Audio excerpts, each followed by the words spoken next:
I feel like we are on the eve of destruction when it comes to college athletics. And I really believe that. It's over. As we know it, it's over. And then you may have seen that yesterday. The NLRB ruled, and I'm sure this ruling will be appealed, but there's also 3 or 4 other states where the schools are getting ready to do the same thing. The NLRB ruled that Dartmouth players were within their rights to unionize, that they were deemed school employees.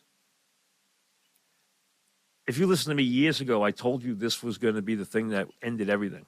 When the players, if this was going to happen, if they were going to start to pay the players, after the Ed O'Banion case and the whole thing, it was going to lead to unionization. Once it led to unionization, it's over. They're not student athletes anymore. They're employees. They don't have to go to class. They can be paid any amount of money. They're going to have freedom of movement. They're going to also have all kinds of things like work conditions. They're going to have a union rep. What happens? You want to chastise a player? He tells you, call my union rep. This is over. That's why coaches are getting out by the droves. As one coach at a mid-major said to me, I'm like a minor league manager. If I develop a player, he's gone.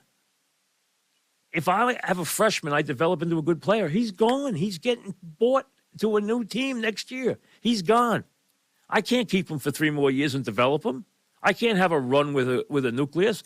Any player from a secondary league who makes all league and returns is bought by a major team.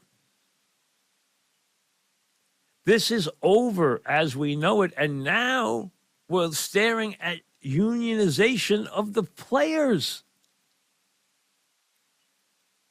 What does student athlete mean? There's no student athlete.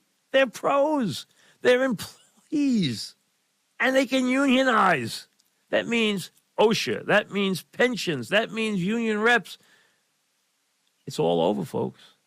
It's all over. And with it goes the appeal. And you want to call it a sham? Okay. Did they try to sell you that they were Harvard Monday to Friday and Alabama on Saturday? Yes. Did they do things under the table, a lot of the schools? Yes. Has the system had a corrupt feel to it at times over the years? Yes. But it wasn't chaotic and it wasn't pervasive. Now it is over. How can you coach if you get a freshman, develop him, and the next year he goes somewhere else for $5 million? He's gone. He has freedom of movement. Every single player can move. How can you build a program if every player can leave you after 1 year? How would you think major leagues would work? How do you think baseball would work or the NBA would work if every player was free to leave every season? Chaos.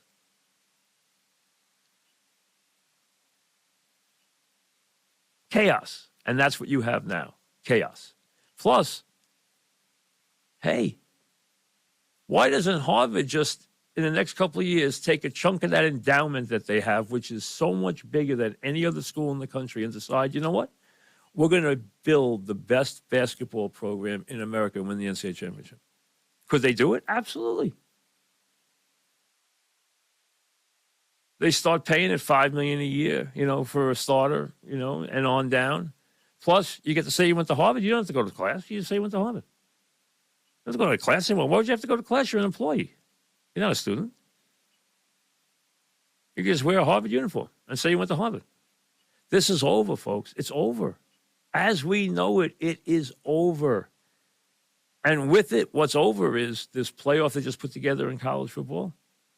It's not going to exist. And the NCAA tournament is not going to exist because there's not going to be college athletics because it's over. It's now minor leagues. And the minor leagues, tell me this, where is the minor leagues big deal? Where does it have appeal? Where does it have charm? Who cares about the minor leagues? Nobody. It's a ground to build and develop and then send them off to the majors. Well, That is what college athletics has always been in a quasi way, but not, it always had tradition and charm. Tradition, rivalries, and charm.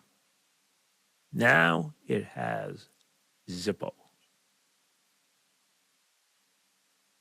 We are on the eve of destruction. It is over. It is completely, there's no way to put it back in the bottle. They're now employees. They're now professionals. So you can't make them go to class. Who cares if they go to class? What do you care? There's not going to be any as Patino said after the game the other day. And he hates the NCAA anyway, obviously. But he said, hey, the NCAA's done. Yeah, they are done. They can't have enforcement. Enforce what? They're pros. What are you enforcing? You're going to tell them now they're not going to class? You're going to tell them now that they gave them a T-shirt or they paid for a kid to go home? The kid can now make $5 million to go there. He can have his own NetJet deal. It's over. There's no more amateurism. There's no more student athlete. That stuff is nonsense. Take the commercials and throw them away. There's no student athlete anymore. They're professionals.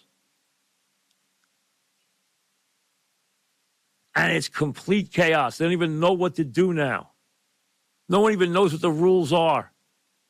You try like hell to protect every player. You know, the Washington coach just went to Alabama. Do you know how many players he lost? He got raided before he even got there.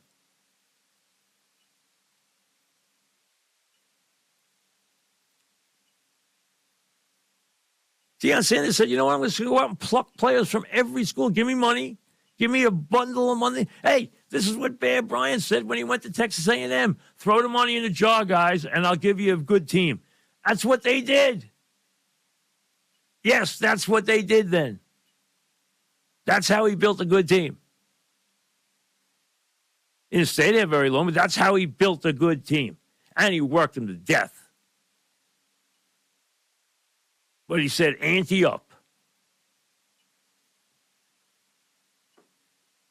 Now, every school is hiring an NIL director to do what? To ask the school to raise money so we can buy players. Some schools are saying, we can't compete. Of course you can't compete.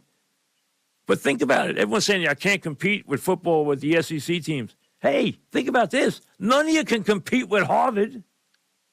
None of you can compete with Yale. None of you can compete with Texas A&M if they want to get involved with all their endowment money. Enjoy the tournament this year. The eve of destruction is upon us.